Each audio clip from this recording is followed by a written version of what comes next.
আসসালামু আলাইকুম ওয়া রাহমাতুল্লাহি ওয়া বারাকাতুহু। আজ পবিত্র শাওয়ালুল মুআজ্জম শরীফের চতুর্থ তথা আখেরি জুমা। আল্লাহ পাক রব্বুল আলামিন এই মহান জুমায় আমাদেরকে আসার বসার তৌফিক দিয়েছেন। উচ্চ আওয়াজে বলে আলহামদুলিল্লাহ।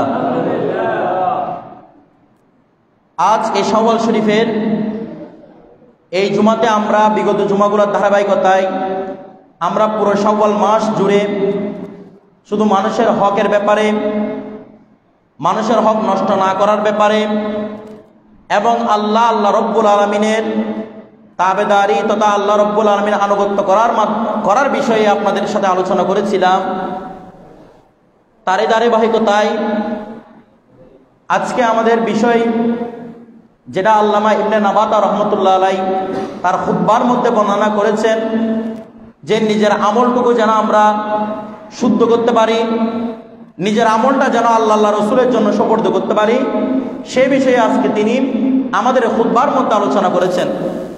আল্লামা ইবনে নাবাতা রহমতুল্লাহ আলাইহি প্রথমে আমাদেরকে বর্ণনা করতেছেন, ইবনে আদম, ও মানব সন্তান, ইয়া আযীমাল বালাই, ওহে যারা বড় বড় কঠিন বিপদের মুখে পতিত হও, তোমাদের সামনে অনেক বড় বড় বিপদ আসে।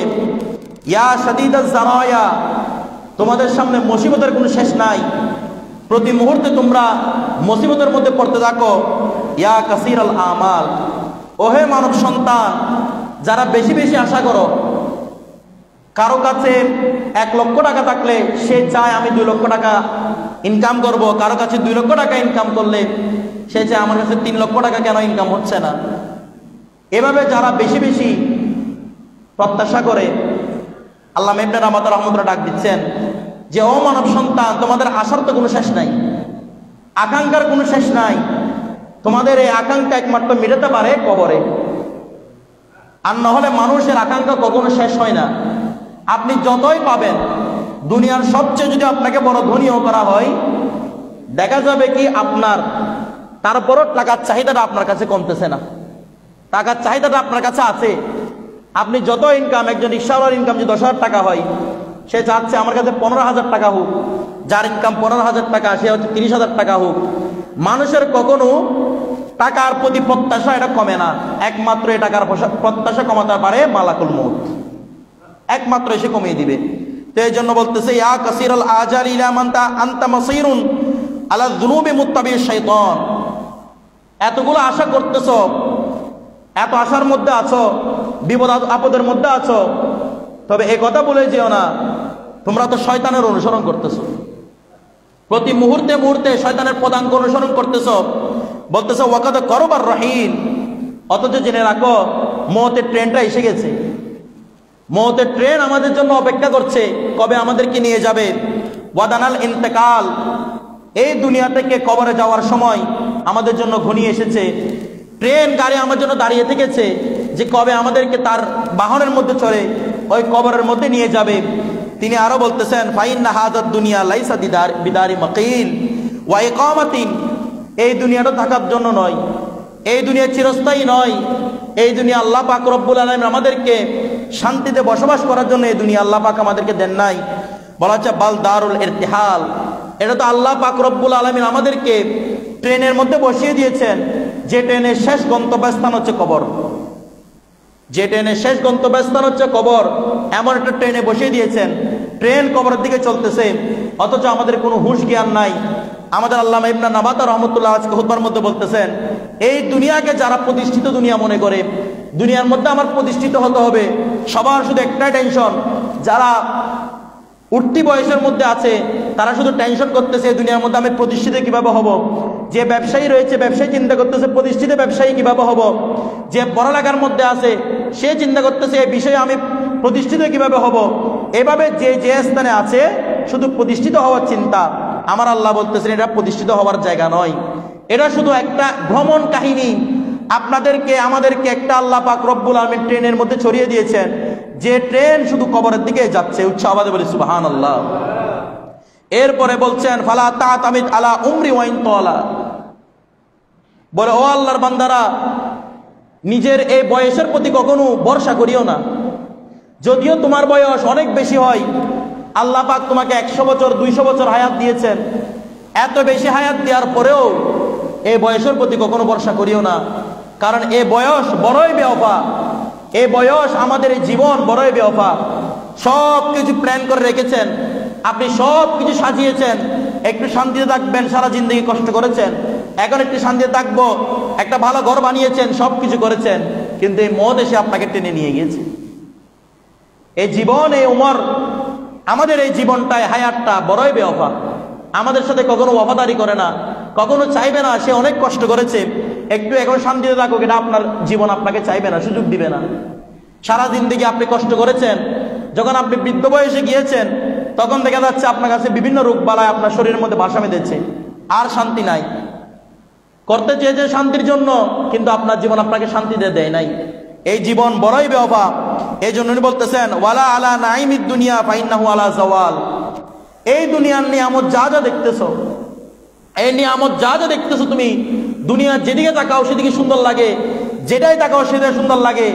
এত দুনিয়ার নিয়ামত যেগুলো দেখতেছো, এই নিয়ামত বড়ই বেওফা। এই নিয়ামতের উপরে কোনোদিন ভরসা করিও না। আল্লাহ পাক নিজে বলতেছেন, মাতাউল হায়াতুদ দুনিয়া কালিল। আল্লাহ পাক রব্বুল আলামিন বলতেছেন, এই দুনিয়ার যেগুলা আপনারা চাকচিক্য, আমরা চাকচিক্য দেখতেছি, এগুলো খুবই কম। বলে শুধু সেটা নয়, এরা বলেছেন, গুরুর বলেছেন আল্লাহ পাক রব্বুল আলামিন এটাকে, যে দুনিয়ার যা যা আমরা নিয়ামত রাজি দেখতেছি, কারো কাছে দরকার সুন্দর স্ত্রী, কারো কাছে দরকার কোটি কোটি টাকার মালিক হওয়া, কারো কাছে দরকার সমাজের মধ্যে প্রতিষ্ঠিত হওয়া, যা যা সুন্দর সুন্দর দেখতেছেন, আল্লাহ পাক রব্বুল আলামিন বলতেছেন এগুলো সবগুলো হচ্ছে গুরুর। গুরুর মানে সবগুলো ধোঁকাবাজি, চোখের একটা ধোঁকাবাজি ছাড়া কিছুই নয়। জাদুকররা যখন জাদু দেখায়, আপনার সামনে দেখা যাচ্ছে যারা ম্যাজিক দেখাচ্ছে, একটা ছোট জায়গা থেকে, রুমাল থেকে তারা খরগোশ বের করতেছে, ছোট রুমাল থেকে তারা দেখাচ্ছে ফুল বের করতেছে, ছোট একটা পাইপ থেকে অনেক কিছু বের করতেছে। আসলে বাস্তবে ম্যাজিক বলতে কিছু নাই, ওইখানের মধ্যে আপনি সবগুলো আপনার চোখের বেলকিবাজি। আপনি যেন চোখে না দেখেন, এমন ভাবে আপনার চোখটাকে বেলকি মারতেছে, আপনার চোখের সাথে খেলা করতেছে, আপনার চোখে ধরতে পারে নাই। বাস্তবে তার কাছে খরগোশ টাকা থেকেই ছিল। রুমাল থেকে খরগোশ বের করেছে, পাইপ থেকে বিভিন্ন ফুল বের করতেছে, বলে ওর হাতের মধ্যে কিছুই নাই। একটা গ্লাস দেখিয়েছে আপনাকে, দেখেন গ্লাসের মধ্যে কিছুই নাই, হঠাৎ করে দেখা যাচ্ছে গ্লাসের মধ্যে একটা ফল চলে আসছে, আপেল একটা চলে আসছে। আসলে বাস্তব এখানে ছিল এটা, সবগুলো আমাদের চোখের বেলকিবাজি, আমাদের চোখের সাথে তারা খেলা করতেছে। আমার আল্লাহ রব্বুল আলামিন বলতেছেন, এই দুনিয়াটা হচ্ছে এরকম ম্যাজিকের মতো, যেদিকে দেখবে সুন্দর লাগে, যেদিকে দেখবে সুন্দর লাগে, এটা সুন্দর ওটা সুন্দর, সব কিছু সুন্দর। আমার আল্লাহ বলতেছেন এগুলো সবগুলো গুরুর, সবগুলো ধোঁকাবাজি, তোমাদের সাথে ধোঁকা করতেছে। কারণ কি? তোমাদেরকে আমি যে ট্রেনে চড়িয়ে দিয়েছিলাম, এই ট্রেন তোমাদেরকে কবর পর্যন্ত নিয়ে যাবে। ট্রেনের মাঝখানে, ট্রেনের মধ্যে তুমি এমন কাজ করবে যেটা তোমার কবর পর্যন্ত নিয়ে যেতে তোমাকে সাহায্য করবে। কিন্তু তোমাকেও ট্রেনের মধ্যে বসে কিছু জাদুকর, এই দুনিয়া বড় জাদুকর, তোমার সাথে জাদু করে, তোমার চোখের সাথে বেলকিবাজি করে তোমাকে দুনিয়ার সৌন্দর্য তোমাকে আকৃষ্ট করেছে। উচ্চ আওয়াজে বলি নাউজুবিল্লাহ। তোমাকে দুনিয়ার সৌন্দর্যে আকৃষ্ট করেছে। আরো বলতেছেন, ফাওয়াইলুন সুম্মা ওয়াইলুন। আল্লাহ মিনামা বলতেছেন, আফসোস ওদের প্রতি, আফসোস লিমান লাম ইয়াজআলিল মাউতা বাইনা আইনাইহি, যে তার দুই চোখের মাঝে মওতকে রাখতে পারে নাই, চোখের সামনে নিজের মওতকে, কবরকে সামনে রাখতে পারে নাই, তাদের জন্য বড়ই আফসোস। যারা সব সময় কল্পনার মধ্যে নিজের কবরকে সামনে রাখতে পারে নাই, এদের জন্য বড়ই আফসোস। অথচ দিনে 7 বার এই কবর আমাদেরকে ডাকছে, দিনে 7 বার আমাদের নাম ধরে ডাকছে, অথচ আমাদের কোনো খেয়াল নাই, কারণ ওই আওয়াজটা আমাদের কান পর্যন্ত আসতেছে না। বলে আফসোস তাদের জন্য যারা যে দুই চোখের সামনে নিজের কবরকে রাখতে পারে নাই। ওয়াল কবরু মাহদুরুন বাইনা ইয়াদাইহি মানসুবান লিল ইরতিহাল। অথচ আল্লাহ পাক রব্বুল আলামিন, আপনি দুনিয়াতে হায়াত কতটুকু পাবেন কোনো গ্যারান্টি নাই, কিন্তু আপনার জন্য কবর আল্লাহ প্রস্তুত করে রেখেছেন। কবরের জায়গাটা আপনার জন্য প্রস্তুত হয়ে আছে। আপনার এই ট্রেন, যে ট্রেন আপনার হায়াতের ট্রেন আপনাকে যেটা নিয়ে যাচ্ছে, ওটা কবর পর্যন্ত প্রস্তুত হয়ে আছে যাওয়ার জন্য। ওই ট্রেনের গন্তব্যস্থল ট্রেন জানে আপনাকে কোথায় নিয়ে গিয়ে ফেলতে হবে। বলা হচ্ছে ফায়াতাক্কাজু বিল মুস্তামিঈন ওয়াদরিকুল কামাল। বলো ওই ইবনে আদম, ও আদম সন্তান, একটু হুঁশের মধ্যে আসো। যারা বেহুশ হয়ে রয়েছে দুনিয়ার এই সৌন্দর্যের মধ্যে, একটু হুঁশের মধ্যে আসো। হুঁশের মধ্যে এসে নিজের জীবনটাকে পরিপূর্ণ করার চেষ্টা করো। ফামাম মাতা কামাত কিয়ামাতুহু বিশাদাইদি ওয়াল আহওয়াল। বলা হচ্ছে মনে রেখো যার কাছে মওত এসে উপস্থিত হয়েছে, মালাকুল মওত যার ঘরের মধ্যে এসে গেছে, সে জানে তার উপর কত বড় কিয়ামত তার উপর এসে গেছে। সে জানে কত কামাত কিয়ামত বিশাদায়াত, কত বড় কিয়ামত তার উপর এসেছে সে সেটা জানে। যার কাছে যার ঘরের মধ্যে একবার মালাকুল মওত উপস্থিত হয়েছে, মালাকুল মওত ফেরত যায় না। এসে মালাকুল মওত ফেরত যাবে না, এক সেকেন্ড অপেক্ষা করবে না। যখন দেখবেন আপনি সুস্থ সবল মানুষ, আজকে রাত্রে শুয়েছেন, হঠাৎ করে আপনার ঘরের মধ্যে মালাকুল মওত উপস্থিত। আমাদের ইবনে নাবাত আলাইহির রহমান বলতেন, হাদিস শরীফ থেকে এগুলো নকল করতেছেন, যে যার ঘরের মধ্যে মালাকুল মওত একবার উপস্থিত এসেছে সে জানে কিয়ামত কাকে বলে, কিয়ামত কত ভয়ঙ্কর। তার থেকে জিজ্ঞেস করো কিয়ামত কত কঠিন। আমার রাসূল পাক সাল্লাল্লাহু আলাইহি ওয়াসাল্লাম ইরশাদ করতেছেন, বলা উম্মতরা রে শুনে রাখো এই মওত কত কষ্টের। তোমাকে একজন মানুষ তলোয়ার দিয়ে 70টা আঘাত করবে, আঘাতের উপর আঘাত, আঘাতের উপর আঘাত, আঘাতের উপর আঘাত, 70টা পর্যন্ত আঘাত করবে। তার কষ্ট একদিকে, মওতের কষ্ট আরেকদিকে। 70 বার একটা তলোয়ার দিয়ে আপনাকে আঘাত করেছে, আঘাতের পর আঘাত। এই কষ্টটা একদিকে, আর মওতের যন্ত্রণা সেটা অন্যদিকে। কত কষ্ট এই মওতের যন্ত্রণা। তো বলতেছে ওয়ামাম মাতা ফালাইসা লাহু রুজুন ওয়ালা বাসলা মালহু মিনাল মাল, যে একবার মওতের স্বাদ গ্রহণ করে ফেলেছে সে তো আর দুনিয়ায় ফেরত আসতে পারবে না। দুনিয়ার মধ্যে ফেরত আসার সম্ভাবনা নাই। সে যদি দুনিয়া ফেরত আসতে পারত, শুধু একটাই কথা বলতো আল্লাহকে, আল্লাহ আমাকে শুধু একবার দুনিয়া আসার তৌফিক দেন, একবার।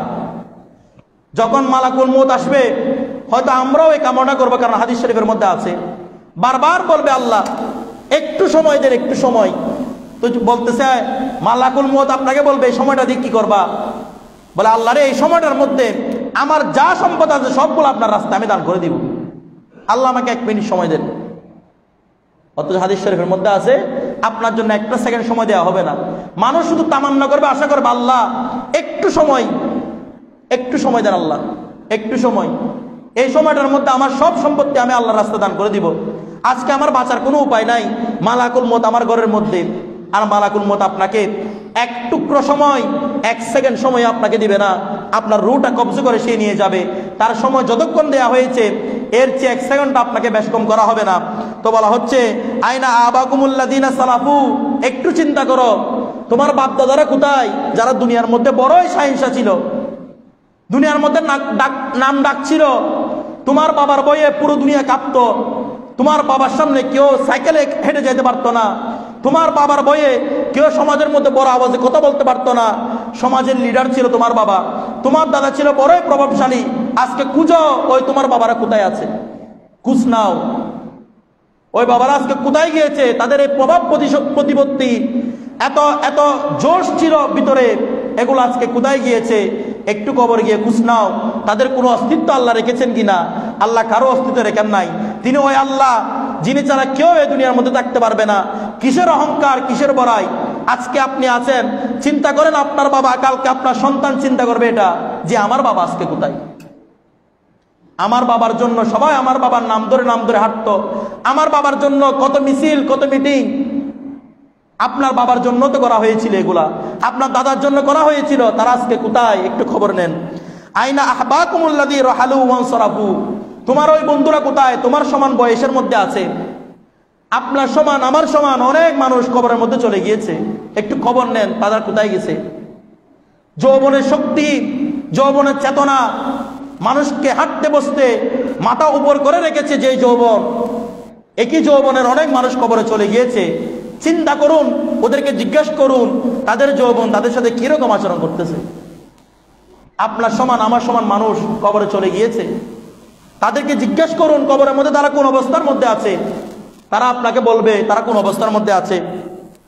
আইনা আরবাবাল আমওয়াল ওয়াল্লাহি লাকাদ নাযালা বিহিম হাদিমুল লাজ্জাতি ওয়া মুফাররিকুল জামাআত, বড় বড় পয়সাওয়ালারা কোথায়? কোটি কোটি টাকার মালিক ছিল, কোটি কোটি টাকার সম্পদ ছিল, ওই সম্পদওয়ালারা আজ কোথায়? কবর সামনে গিয়ে জিজ্ঞেস করুন আজকে তোমার অবস্থা কি?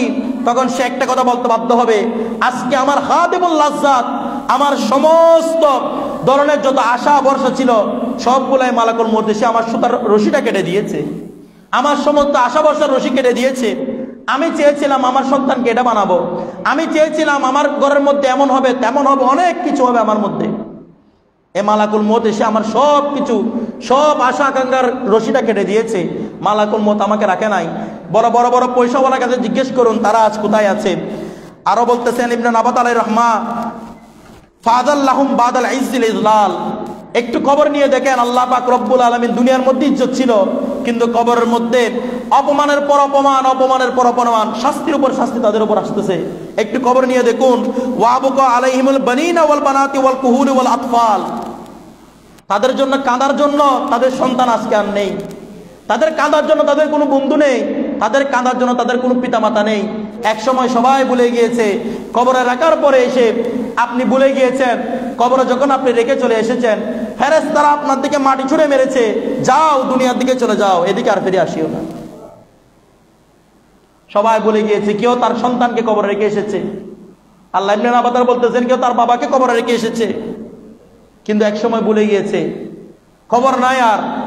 অথচ আপনার বাবা আপনার জন্য বড় বড় বিল্ডিং এর ব্যবস্থা করে গিয়েছেন, আপনার জন্য টাকা পয়সার ব্যবস্থা করে গিয়েছেন, কিন্তু আর কেউ কারো খবর নেওয়ার টাইম নাই, কেউ কারো খবর নেওয়ার সময় নাই।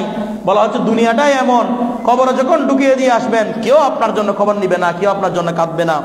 বলা হচ্ছে ওয়ায়ুনাদুহুম বিলিসানিল হাসরাতি ইয়া লাইতাহুম সামিউ বুকাল রিজালিল ওয়াল ইয়াল, বলছে ও আফসোস দুনিয়াবাসীরা, তোমার বাপ দাদা যারা কবরের মধ্যে কান্না করতেছে দুনিয়া একটু সময়ের জন্য, আল্লাহ আমাকে দুনিয়া এক মুহূর্ত সময় দেন আল্লাহ, আমি একটু ইবাদত করে আসবো আল্লাহ, এমন ইবাদত করবো আল্লাহ যে ইবাদতের মধ্যে আপনি ছাড়া দুনিয়ার মধ্যে কেউ ঢুকবে না, আল্লাহ পাক আমাকে একটু সময় দেন।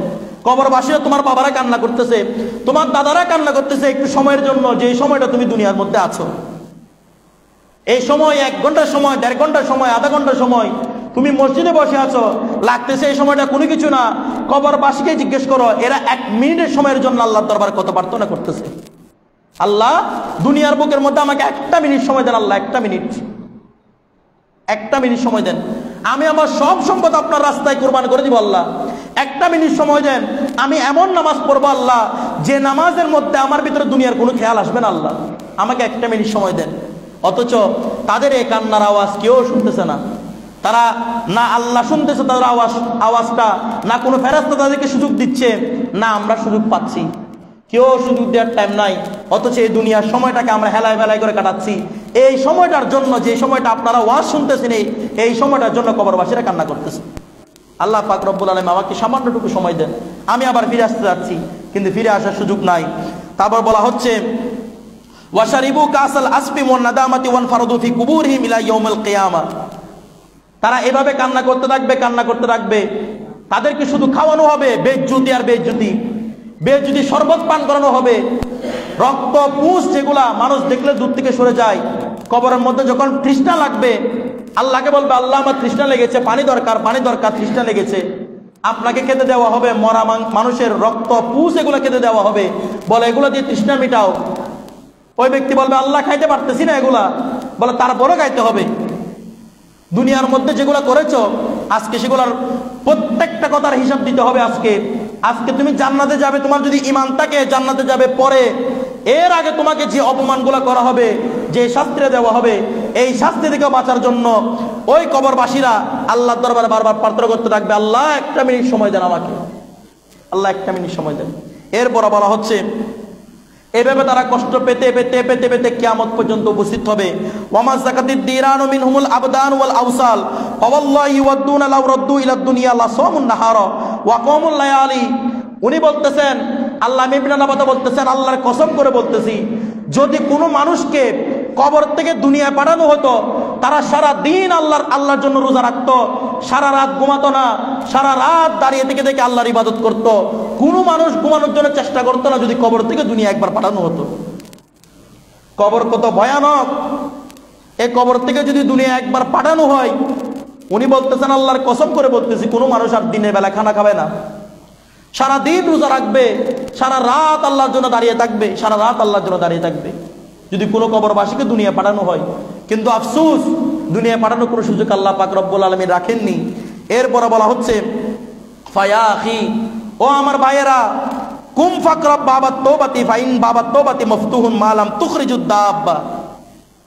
বলা হচ্ছে আল্লাহর বান্দারা, এখনই সুযোগ আছে, আল্লাহর দরবারে তওবা করেন, তওবাকে নিজের জন্য আঁকড়ে ধারণ করে রাখেন, কারণ আল্লাহ পাক নিয়ামত হয়তো বন্ধ করে দিয়েছেন আপনার জন্য, কিন্তু আল্লাহ পাক সর্বদা এত বড় রহমান রহিম, সর্বদা আপনার জন্য তওবার দরজাকে খোলা রেখেছেন। উচ্চ আওয়াজে বলি সুবহানাল্লাহ। আল্লাহ পাক সকল নিয়ামতের পথ বন্ধ করে দিয়েছেন আপনার, কিন্তু আল্লাহ পাক এত বড় রহমান রহিম যে সব সময় আপনার জন্য তওবার দরজাটাকে খোলা রেখেছেন, যে আসো আমার তওবা সবসময়, তওবার দরজা সবসময় খোলা রেখেছি আমি, তুমি তওবা করো, ইন্নাল্লাহা তাওয়াবুর রহিম।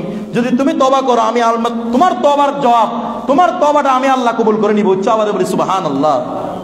আমার আল্লাহ সবসময় তওবার দরজা খোলা রেখেছেন, যেন কবরে গিয়ে ওই আমার বাপ দাদা যারা কবরে গিয়ে কান্না করতেছে, আমাকেও যেন গিয়ে কান্না করতে না হয়। হয়তো সেদিন আমার সন্তানরা এই ওয়াজগুলো শুনবে যে আমি কবরের মধ্যে আছি, কান্না করতেছি, আমার সন্তান আমার কান্নার আওয়াজ শুনবে না।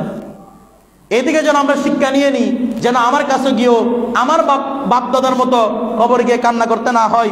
তিনি আরো বলতেছেন, ওয়াকুলু ফিল সামিমিল ফুয়াদ, তোমরা এক যুগে অন্তর থেকে আল্লাহকে বলতে থাকো, ইয়া আল্লাহ ইয়া করিম, ও আল্লাহ আপনি তো বড় রহমান, আল্লাহ আপনি তো বড় রহিম, আল্লাহ ইয়া মুতাআল ইগফির লানা ওয়ারহামনা, ইয়া আল্লাহ পাক রব্বুল আলামিন আমাদেরকে ক্ষমা করে দেন, আমরা ভুল করেছি, আল্লাহ আমাদেরকে ক্ষমা করে দেন। সবাই অন্তর থেকে এটা বলতে থাকেন, ওয়ারহামনা, আল্লাহ আমাদেরকে রহম করুন, আল্লাহ আল্লাহ আমাদের প্রত্যেকটা বিপদ থেকে আমাদেরকে উদ্ধার করুন আল্লাহ। দুনিয়ার বিপদ যা আছে কবর তুলনায় কোনো কিছুই নয়। আমাদের দুনিয়ার উপর দেখেন, দুনিয়ার যেগুলো মুসিবত আছে সেগুলো কবরের সমান কেমনে হবে? আমরা দুনিয়া, আমাদের উপর এত বড় বড় বড় বলা মুসিবত আসতেছে, তারপরেও কেউ দুনিয়া থেকে যেতে প্রস্তুত নয়, দুনিয়া থেকে কেউ যেতে চায় না। আপনার উপর আপনি সকালবেলা খাইতে পারেন না, রাত্রে খাইতে পারেন না, আপনার কোনো খাবারের ব্যবস্থা নাই, তারপরে সবাই বলে আমি দুনিয়া থেকে যাব না। তাহলে দুনিয়ার মধ্যে যে আপনাকে কষ্টের উপর কষ্ট, কষ্টের উপর কষ্ট দিয়ে রাখে, আজকে ফিলিস্তিনবাসী কত কষ্টের মধ্যে আছে, কত কষ্টের মধ্যে আছে, তারপরেও দেখেন যখন বুম মারতেছে সবাই প্রাণের ভয়ে দৌড়তেছে, যখন বুম মারা হচ্ছে প্রাণের ভয়ে দৌড়তেছে, অথচ খাবার নাই, পানি নাই, থাকার জন্য ব্যবস্থা নাই, কিচ্ছু নাই। এদের চেয়ে বড় মুসিবত আমরা তো কেউ নাই, এত বড় বড় মুসিবতের মধ্যে আছে, তারপরে বলতেছে আল্লাহ আমরা যেন না, আল্লাহ না মরি, আল্লাহ আমাদের জীবনটাকে ভিক্ষা দেন আল্লাহ। যার একটা পা চলে গেছে, বেহুশ করার কোনো কিছু নাই, বেহুশ করা যারা পা কেটে ফেলতেছে, এত জুলুম হচ্ছে তাদের উপর, বেহুশ করার জন্য কোনো কিছু নাই। একটু চিন্তা করেন, আপনার সামনে আপনার পাটাকে কেটে ফেলা হচ্ছে, পা কেটে ফেলতেছে, হাত কেটে ফেলতেছে, কারো মাথা চলে গেছে, কারো পেট চলে গিয়েছে, কোনো কিছুই বাকি নাই, তারপর আল্লাহ দরবার বলতেছে আল্লাহ আমাকে একটু হায়াত দেন। তাহলে এই দুনিয়াটাকে মানুষ ছাড়তে চায় না, দুনিয়াটা এমন জিনিস। অথচ কবর এত ভয়াবহ, কবরের মধ্যে কেউ এক সেকেন্ড থাকার জন্য প্রস্তুত হবে না, এত ভয় বারবার আল্লাহকে প্রার্থনা করতে থাকবে, আল্লাহ আমাকে দুনিয়ায় পাঠিয়ে দেন, আল্লাহ দুনিয়ায় পাঠিয়ে দেন। কবর এত বড় কষ্টের জীবন, বারবার মানুষ আশা করবে আল্লাহ আমাকে দুনিয়ার মধ্যে পাঠিয়ে দেন, আল্লাহ আমাকে দুনিয়ার মধ্যে পাঠিয়ে দেন। কেউ চায় না দুনিয়া থেকে কবরে যেতে, কিন্তু কবর থেকে সবাই দুনিয়াতে আসতে চাইবে। এটা হচ্ছে কবরের জীবন, এত বেশি কষ্ট। এই জন্য বলতেছে আল্লাহর দরবারে শুধু ক্ষমা প্রার্থনা করেন, যেন আল্লাহ কবর জীবনটা আমাদের জন্য শুকর করেন। বলা হচ্ছে ওয়াজিব দুআনা, আল্লাহকে বারবার বলতে থাকেন আল্লাহ আমাদের দোয়াকে কবুল করুন, আল্লাহ আমাদের দোয়াকে কবুল করুন। দুনিয়ার জন্য কোনো কিছু চাওয়ার দরকার নাই, বারবার আল্লাহর কাছে ওই কবরের জন্য চান যে কবরে যাওয়ার জন্য আপনি প্রস্তুত হচ্ছেন। বলা হচ্ছে ওয়াহাক্কিক রাজানা ইয়াদাল জালালি ওয়াল আফদাল, আল্লাহ ও ফজিলতওয়ালা আল্লাহ, ও সম্মানিত আল্লাহ, ও রহমানুর রহিম, আমাদের জন্য আমরা যা আশা করতেছি কবরে, আল্লাহ আমাদের কবরে ওইরকম যাওয়ার ব্যবস্থা করে দেন, ওইভাবে আমাদেরকে কবরে যাওয়ার ব্যবস্থা করে দেন, বিরহমাতিকা আরহামার রাহিমিন।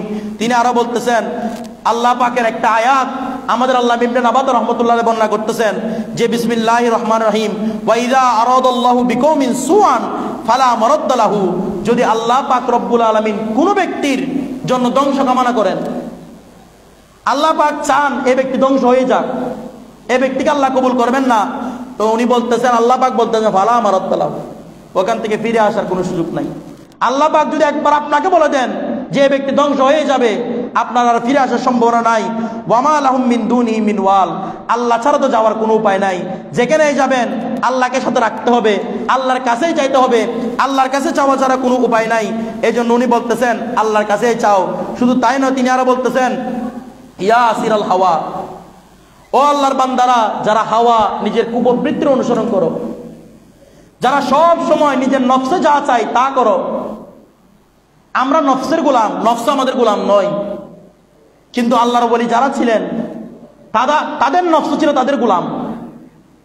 ইমাম আজম আবু হানিফা রাহমাতুল্লাহ আলাইহি তিনি সারাদিন ছেলেদেরকে দরস দিতেন, পড়াতেন, রাত্রে সারা রাত বড় বড় হাদিসের ইমামরা বর্ণনা করতেছেন যে আমরা ইমাম আজমকে দেখেছি সারা দিন ছেলেদেরকে পড়িয়েছেন, আর রাত হলে সারা রাত নামাজে দাঁড়িয়ে গিয়েছেন। উচ্চ আওয়াজে বলি সুবহানাল্লাহ।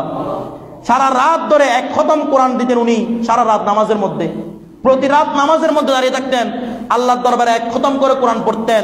তাহলে একটু চিন্তা করেন, আমরা না ঘুমালে মরে যাব, উনি না ঘুমিয়ে কিভাবে বেঁচেছিলেন?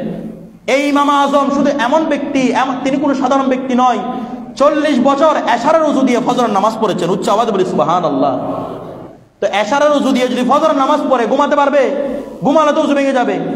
তার মানে ওনারা ঘুমান নাই। তাহলে ঘুমানো ছাড়া থেকেছেন কিভাবে? 40 বছর, 1-2 বছর নয়, থেকেছেন কিভাবে? কারণ এদের নফসটা এদের কন্ট্রোলে ছিল। এরা যেভাবে বলেছে নফস তাদের সাথে সেভাবে ব্যবহার করেছে, আর আমরা হচ্ছে নফসের গোলাম। নফস যেভাবে বলে আমাদের সেভাবে করতে হয়। নফস বলে আমার খিদা লাগছে, আমাদের খাইতে হয়। নফস বলে এক খাবার প্রতিদিন খাওয়া যায় না, আর একটা খাবার আনো, আজকে বিরিয়ানির আয়োজন করো।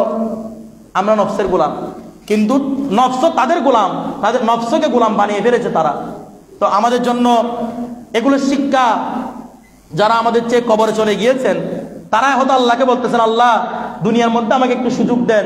যদি সুযোগ আমাকে দেওয়া হয় তাহলে আল্লাহ পাক রব্বুল আলামিন আমি কোনোদিন নফসের গোলামি করবো না, নফসকে আমার গোলাম বানিয়ে ফেলবো। যদি কোনো ব্যক্তি কবর থেকে দুনিয়া এসে যেত, একজন ব্যক্তি গুনাহগার থাকতো না, সবাই বরাবর আল্লাহর ওলি হয়ে যেত, যদি কবর থেকে কেউ দুনিয়া ফিরে আসতে পারতো। কিন্তু আফসোস, এই কবর থেকে দুনিয়া ফিরে আসার আল্লাহ পাক কোনো ব্যবস্থা রাখেন নাই। যা করবেন এখানেই করে যেতে হবে, যা পাবেন সেখানেই পেতে হবে। ফলাফল পাওয়ার দিন হচ্ছে কবরে গেলে। আর যারা যখন আপনার লাশটা খাটিয়ায় তোলা হবে, আপনি যখন খাটিয়ার উপর চড়বেন, তখন হয়তো আপনি বলতে থাকবেন, যারা আপনার খাটিয়া নিয়ে ধরেছে, যারা আপনাকে জানাজার জন্য কাঁধে তুলেছে, তারা হয়তো শুনবে না। যে ইমাম সাহেব, যে খতিব সাহেব আপনার জানাজা পড়াচ্ছে, সে হয়তো শুনবে না, দুনিয়ার কেউ শুনবে না। কিন্তু আপনি তো ওই লাশের বিছানার মধ্যে বসে আল্লাহকে বারবার ডাকতেছেন, আল্লাহ কিছু করতে পারি না, আল্লাহ এখন কবরে গিয়ে আপনাকে কি জবাব দিব? আবার আল্লাহর অনেকগুলো বান্দাও থাকবে এমন, যারা ওখানে শুয়ে থাকবে, মানুষদেরকে বলতে থাকবে, ও মানুষ সকল, দ্রুত গতিতে আমাকে কবরে নিয়ে যাও, সেখানে কি আমি রাসূল পাক সাল্লাল্লাহু আলাইহি ওয়াসাল্লাম দিদার করবো। উচ্চ আওয়াজে বলি সুবহানাল্লাহ। 2 শ্রেণীর মানুষ থাকবে। কেউ থাকবে কবরের মধ্যে শুধু কান্না করতে থাকবে, শুধু কান্না করতে থাকবে। কিন্তু আল্লাহ পাক রব্বুল আলামিন ওই কবরের মধ্যে, আপনার রূহের মধ্যে, আপনার জিসিমের মধ্যে, আপনার এই শরীরের মধ্যে কোনো অনুভূতি শক্তি দিবে না। যদি অনুভূতি থাকতো আপনার চোখ দিয়ে পানি বের হইতো। যদি অনুভূতি থাকতো আপনি দাঁড়িয়ে বলতেন, আমাকে কেউ কবরস্থানে নিয়ে যেও না, আমি এখান থেকে রক্ষা পাবো না। আপনি জোরে জোরে বলতেন, আমি জোরে জোরে বলতাম। জানি না কার আমলটুকু আল্লাহ কবুল করেছেন, জানি না কার সদকা আল্লাহ দরবারে কবুল হয়েছে। অনেক কিছু করেছি, নামাজ পড়েছি, রোজা রেখেছি, সব কিছু করেছি, কারো জানা নাই আল্লাহ পাক রব্বুল আলামিন কার থেকে আমলটুকু কবুল করেছেন। যদি কবুল না হয়, আল্লাহ যদি কবুল না করে থাকেন, তাহলে ওই যে জানাজার খাটিয়ার মধ্যে মানুষকে আপনি সেদিন বলতে রাখবেন, ও মানুষ আমাকে কবরের দিকে নিয়ে যাইও না, আমার বড়ই কষ্ট লাগতেছে। আর আপনি যদি নেককার হন, আপনি বারবার বলতে রাখবেন যে আমাকে দ্রুতগতি কবরের দিকে নিয়ে যাও। আল্লাহ পাক রব্বুল আলামিন আমাদেরকে সলিহিন যারা রয়েছেন, নেককার যারা রয়েছেন, আল্লাহ পাক যেন তাদের মতো আমাদেরকে খাতামা বিল খয়র করে। উচ্চ আওয়াজে বলি আমিন। আল্লাহ পাক যেন আমাদেরকে শেষ রাসূল পাক সাল্লাল্লাহু আলাইহি ওয়াসাল্লাম দিদার দেখে দেখে, আল্লাহ রাসূলকে দেখে দেখে যেন দুনিয়া থেকে যাবার তৌফিক দান করেন। উচ্চ আওয়াজে বলি আমিন। আল্লাহ পাক আমাদেরকে কবুল করুক। আপনাদের প্রতি একটা বিনীত আরজ, আগামীকাল সুন্নিদের পক্ষ থেকে, আহলে সুন্নাত ওয়াল জামাতের পক্ষ থেকে ঢাকায় বিশাল সমাবেশের আয়োজন করা হচ্ছে। ফিলিস্তিনে যারা মুসলমান, তাদের পক্ষ থেকে আহলে সুন্নাত ওয়াল জামাত তাদের পাশে থাকার জন্য, তাদেরকে সমর্থন জানানোর জন্য, যে জালেম ইসরাইল আজকে এই ফিলিস্তিনি মুসলমানদের উপর অত্যাচার করতেছে, ইতিহাস সাক্ষী মুসলমানদের উপর অত্যাচার করে কেউ কোনোদিন পার পায় নাই। ইতিহাস সাক্ষী এটা, মুসলমানদের উপর অত্যাচার করেছে, কিন্তু আল্লাহ পাক এর জবাব দিয়ে দিয়েছেন। হয়তো ধৈর্য ধরতে হয়েছে, কিন্তু আল্লাহ পাক জবাব দিয়েছেন। মুসলমানদের উপর অত্যাচার করে কেউ বাঁচতে পারে নাই। কিন্তু আল্লাহ পাক রব্বুল আলামিন আমাদের প্রত্যেক মুসলমানের উপর, আমাদের তো শক্তি নাই, নয়তো আমাদের প্রত্যেকের উপর জিহাদ ফরজ হয়ে গেছে। আল্লাহ পাকের কাছে এটার জন্য জবাবদিহি করতে হবে আমাদেরকে, যে আমাদের উপর জিহাদ। আপনি যদি বলেন না, আমাদের বড় বড় নেতারা আছে, আমাদেরকে নিচ্ছে না, আমরা কি করতাম, এরকম বললে পার পাবেন না। জিহাদটা এমন ফরজ, কেউ আপনাকে অনুমতি দিক না দিক আপনার উপর জিহাদ ফরজ হয়ে গেছে।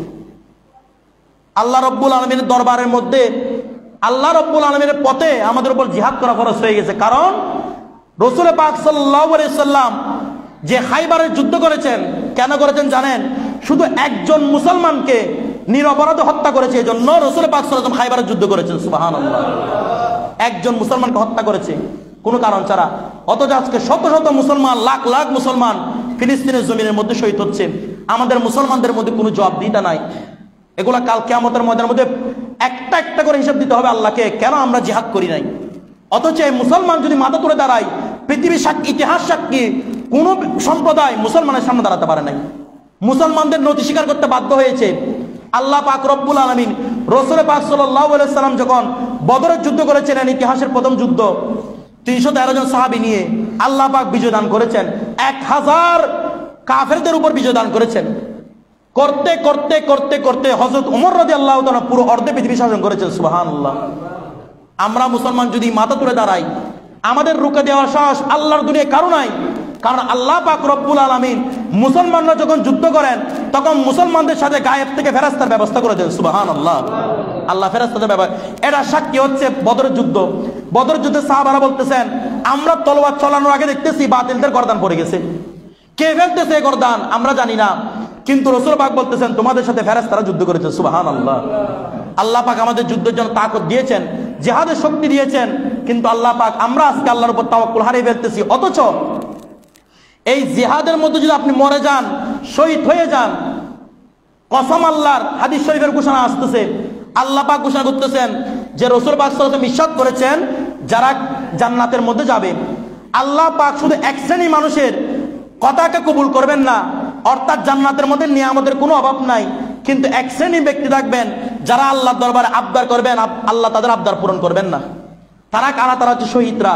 একমাত্র যারা আল্লাহর রাস্তায় শহীদ হয়েছে তারা আল্লাহকে বলবে, আল্লাহ তাদেরকে বলবেন আজকে জান্নাতের মধ্যে নিয়ামতের কোনো অভাব নাই, তোমরা শহীদরা আজকে নবীদের সাথে জান্নাতুল ফেরদৌসের মধ্যে আছো, তোমাদের আজকে কি দরকার আমাকে চাও। শহীদরা বলবে আল্লাহ জান্নাতের মধ্যে নিয়ামতের কোনো অভাব দেখতেছি না, কিন্তু আল্লাহ পাক একটা নিয়ামতের বড় অভাব দেখতেছি। বলে কি নিয়ামত? আল্লাহ বললে কি আমাদেরকে দিবেন? বলে বলো দিব। তখন বলবেন ইয়া আল্লাহ, আমরা যখন দুনিয়ার মধ্যে শহীদ হয়েছিলাম, জিহাদের ময়দানের মধ্যে যখন আমাদের গর্দান ফেলে দিয়েছিল, সেই মজা যেটা পাইছিলাম আল্লাহ, সেই মজাটা আমাদেরকে আবার দেন। উচ্চ আওয়াজে বলি সুবহানাল্লাহ। গর্দান ফেলে দেওয়ার মধ্যে যে মজা পাইছিলাম, আল্লাহ মজাটা আবার দেন।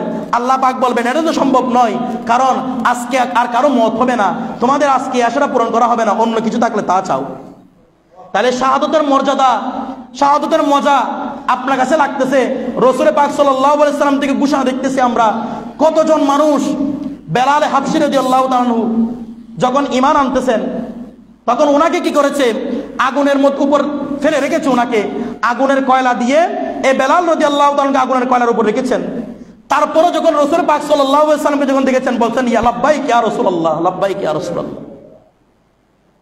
আমাদের কপ হাতে যদি একটা যদি আগুনের কয়লা দেওয়া হয়, আমাদের হাত জ্বলে যাবে। তাইলে বেলাল রাদিয়াল্লাহু তাআলাকে কেমন শক্তি দিল যে উনি আগুনের উপর দাঁড়িয়ে, আগুনের উপর শুয়ে উনি বারবার লাব্বাইক ইয়া রাসূলুল্লাহ বলতেছেন, লাব্বাইক ইয়া রাসূলুল্লাহ বলতেছেন। মূসা আলাইহিস সালামের উম্মত, ইউসুফ আলাইহিস সালামের উম্মত, ওনাদেরকে যখন ওনারা যখন ঈমান এনেছিলেন, ওনাদেরকে ফেরাউনে আগুনের মধ্যে গরম তেল করে সেখানে নিক্ষেপ করেছিলেন। একজনকে নিক্ষেপ যখন করছেন, আর এক ভাই বলতেছে আমাকে দ্রুত গতিতে নিক্ষেপ করো। তখন ফেরাউন আশ্চর্য হয়ে যাচ্ছে, বলে কেন? তোমার এক ভাইকে আগুনের মধ্যে যখন ফেলেছি, গরম তেলের মধ্যে ফেলেছি, দেখো না করো ছটফট করতে করতে মৃত্যুবরণ করেছে, তুমি কেন মরার জন্য প্রস্তুত হয়ে আছো? তখন ওই ব্যক্তি বলতেছে আমি কেন প্রস্তুত হব না, ওই তুমি তো দেখতেছো এটা আগুন দিয়ে পুরাই রেখেছে, এই এখানে তেল গরম করেছে দেওয়ার জন্য, কিন্তু আমি দেখতেছি আমার রাসূল পাক আমার জন্য বাগান সাজিয়েছেন। সুবহানাল্লাহ। আমি কেন ওখানে যাব না? আমার রাসূল তো আমার জন্য বাগান সাজিয়েছেন। এটা হচ্ছে শাহাদাতের মাকাম। আজকে আমাদের জন্য সবার উপর জিহাদ ফরজ হয়ে গেছে, কিন্তু আমরা জিহাদ করতেছি না।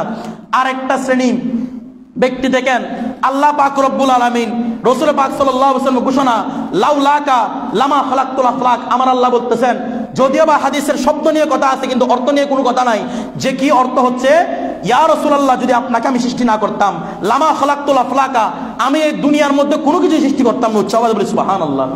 ইয়া রাসূলুল্লাহ, আপনাকে যদি আমি সৃষ্টি না করতাম, দুনিয়ার মধ্যে আমি কোনো কিছু সৃষ্টি করতাম না, তাহলে এই রসুলের জন্য পুরো দুনিয়া সেজেছে, এই রসুলের নূরে পুরো দুনিয়া সেজেছে। আমার রসুলকে শাফাআতে কুবরার মালিক বানিয়েছেন।